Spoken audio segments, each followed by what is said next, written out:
2026 budget സമ്മേളനം ജനുവരി 28-നാണ് ആരംഭിക്കുക. 2 ഘട്ടങ്ങളിലായാണ് ഇത്തവണ ബജറ്റ് സമ്മേളനം നടക്കുന്നത്. ധനമന്ത്രി നിർമ്മല സീതാരാമൻ കേന്ദ്ര ബജറ്റ് ഫെബ്രുവരി 1-നാണ് അവതരിപ്പിക്കുക.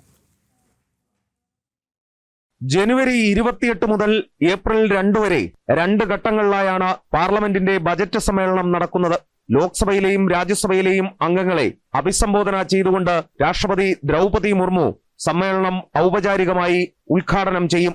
ബജറ്റ് സമ്മേളനം ആദ്യഘട്ടം ജനുവരി 28 മുതൽ ഫെബ്രുവരി 13 വരെയും രണ്ടാം ഘട്ടം മാർച്ച് 9 മുതൽ ഏപ്രിൽ 2 വരെയും നടക്കും. ബജറ്റ് സമ്മേളനത്തിൽ 30 സിറ്റിംഗുകൾ ഉണ്ടാകും. 2026-27 കേന്ദ്ര ബജറ്റ് ഫെബ്രുവരി 1-ന് കേന്ദ്രമന്ത്രി നിർമ്മല സീതാരാമൻ അവതരിപ്പിക്കും.